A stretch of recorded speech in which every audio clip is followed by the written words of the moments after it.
Right, YouTube. Been playing. Been out in the man cave, or the shack, or what used to be the garage. But the car sits on the driveway now. I used to have a backup solar thing for the house in a big, massive green army storage box.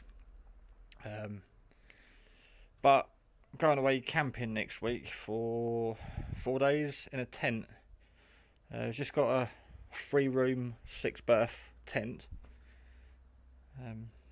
Each port or hub can take 2 people, like bedrooms. Get a double mattress in each one, and then the main living quarters. So we needed power.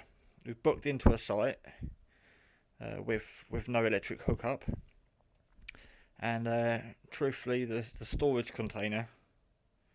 I had all the solar equipment in, the batteries, the charge controller, the switches. Everything was just huge. It was probably as wide as an average TV stand and easily twice the height of that TV stand. So I wanted to house it in something smaller.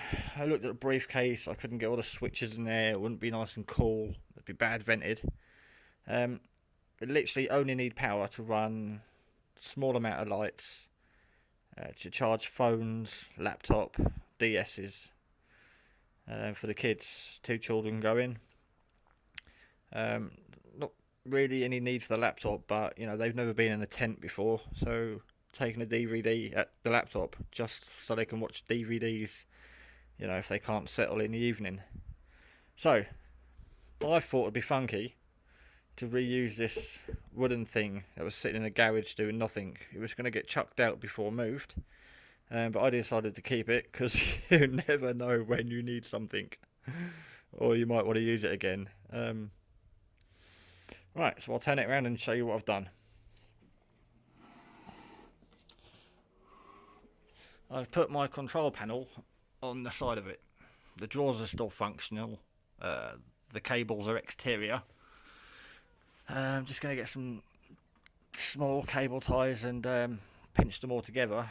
Have it sort of every 2 or 3 inches apart, just to tidy it up. I've literally just finished it. Panel, battery, light. So I've got the switches in order. I used to have them running left to right, and then this thing. So we had a panel, battery, light in sequence to what's on the front here. But now I've got them top to bottom. So 1, 2, 3. Better close that. 1, 2, 3. That'll turn the panel on and off to save disconnecting it. When we're actually on site, I can put the panel out, connect it up, the standard panel socket, and if I want to turn the panel off for whatever reason, on, off. Batteries also kill switch for the whole system as the middle one. If they get full, the charge controller will cut out at 14 point something volts, but I also have the option to kill it myself. And then the light, power out, for me is done by the bottom one, and that is fed to a kilowatt inverter. It's just got the one socket. I used to run that socket to an external socket on the control panel with the switches, mainly because I didn't want to have the wear and tear of things getting plugged in and out here. I didn't want to get this thing broken by things going in and out, but I've opted for sod it and because I need this vented. I didn't really want to fit it on the outside and have a plug socket. It'd be a bit strange. Still got cobwebs on it, and didn't even wipe it. And that's got the USB port on it too. Can be turned on and off, but when this goes off, the USB stays live. And I'm going to be running it off these things. I've got a handful of these batteries. I mean, it does fit in there. I did plan originally to put the wires inside there and have the batteries inside, but then obviously you need to have them vented. No gases escape from these. These are sealed gel batteries, but it's safer if a battery ever bursts and leak. It's not going to ruin the drawers. It's still multi-purpose. The plan is to put lights, extension leads, other things I need in the drawers to do this. So the option of having the battery external allows me to hook it up to another battery, hook it up to the car, or take the car battery off and use that or whatever. If you plug it in, I haven't actually plugged it in yet since I've put it together. I literally just came in from the garage. Right, battery's on, so I can use any battery now. If I built the battery in, I'd be stuck with just that inbuilt battery. Now, you know, the dog's gone. She's got sense. She's cleared off. If I turn that should light up. Yay. We've got a load, and we've got 2 out of 3 batteries on the charge. 2 out of 3 lights, sorry, showing the charge. Charge light's not on because the panel's not plugged in. And then if I'll leave that off, on, off, that's for the solar panel. That's not connected, as you can see. I'm going to clip that on somewhere, I think. Not sure where. And then, obviously, the inverter, I'll turn it on, and the bottom switch should turn the inverter on. Yay! 2 green lights saying power's on, and the USB's on. Red light's not on, which is all good. That's for the fault. And turn it off. Simples. So far that's my testing done. I've done the build off camera, and then tested it on camera. I'm not completely finished yet. Again, I had these wired up last time. These are the blue ones. The yellow and red are cheaper. The yellow ones I think are the cheapest, but I love blue neons, so I'm going to install these. Literally one for every switch. At a later date, for tomorrow. It's 9:30 now. I've got to nip out in about 15 minutes. So they'll be there showing you how much power comes in. If you saw the other video on this, I don't know. So I can see that power coming in, what's in the bank, and what's going out. These two should always be the same. I don't need voltage meter on on both of them. But I've chose because it looks nice. 3 switches, 3 readouts, and if the voltage ever changes for some reason, I can see it. Not the best. I should use needles because these do chew up a lot of power. The needles are more accurate. Personal choice, that's all. I just like the blue. Or I could set him in here on the side, but I kind of want them on the switches, or I don't know yet. We'll work that out tomorrow. So I'll plug in the lights now. I intend just for night lights. These are for night light purpose only. Obviously the kids are going to need some sort of light, but we don't want to keep them awake with anything too bright. So I'm using these USB lights running off a 4 hub. I've got room for one more, so I've got just a long strip, which I might use in the main part. I'm not sure yet. But anyway, alright, this white silver one is what I used to light up my shed before I moved and got rid of the shed and now with the garage. So we'll turn this on. Do you see it's all still working? There we go, the inverter's on. And I swear that, oh yeah, when it's connected directly to a battery, so if I turn this off, that's it. Yeah, the USB power stays on when the inverter's off. I think it just feeds straight through. Right, and I used to use the blue ones, back to the point, in the shed, and these are actually quite bright, and I've used them in the room before, emergency lighting, when we had a power cut, and they lit up the room nicely without being over bright. So obviously these are fantastic for lighting up a kid's room at night. They can still sleep. If they wake up to go to the toilet, they still can. So these were bought for me by Eggman, Jez, my good friend for about 15 years or so, not sure, many years. Also the godparent to his children, and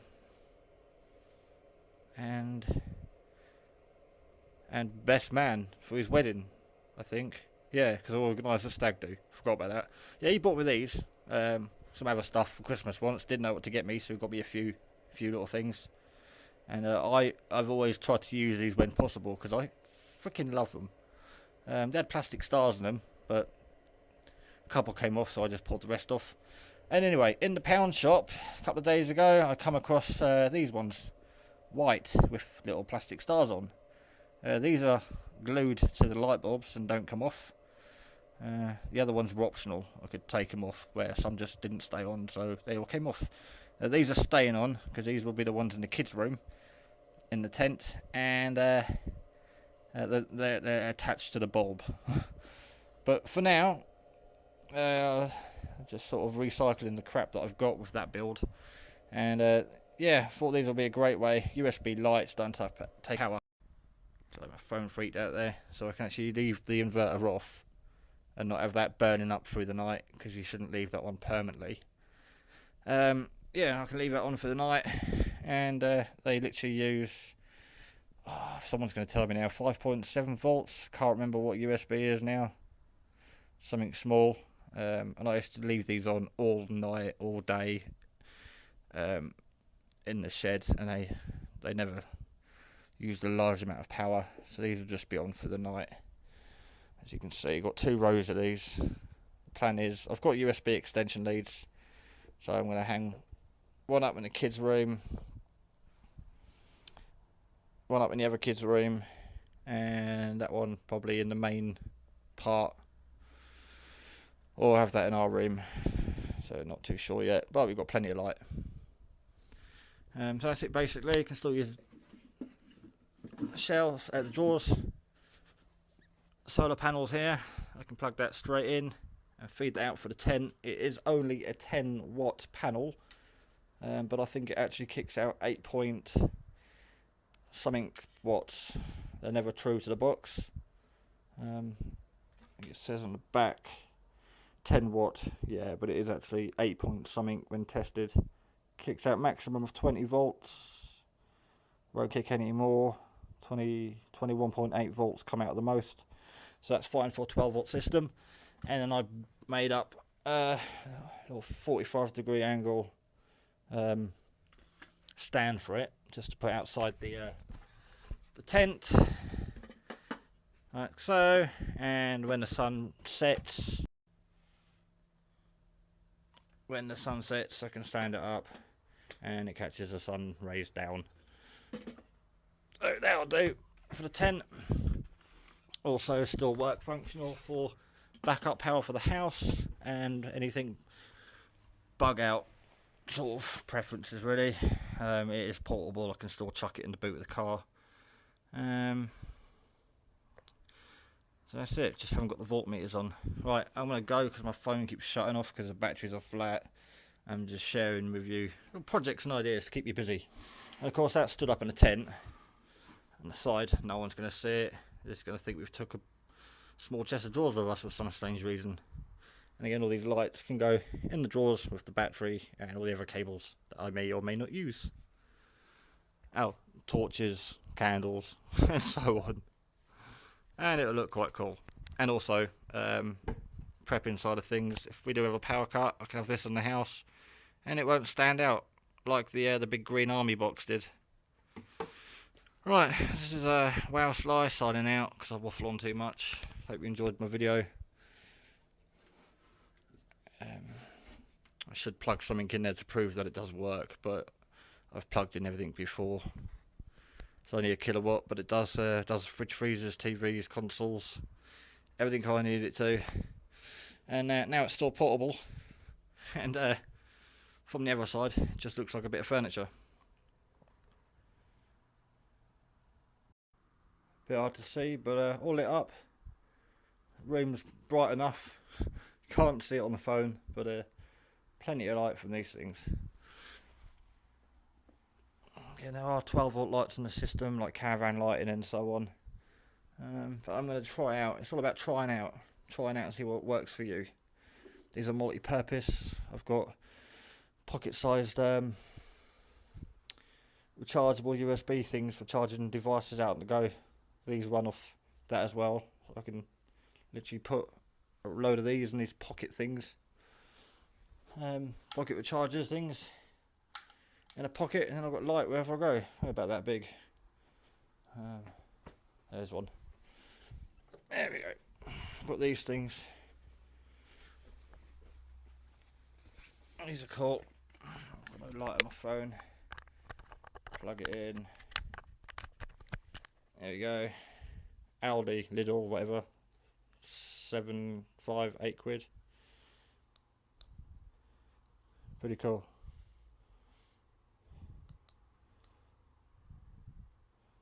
Oh yeah, there's no off. Just unplug them.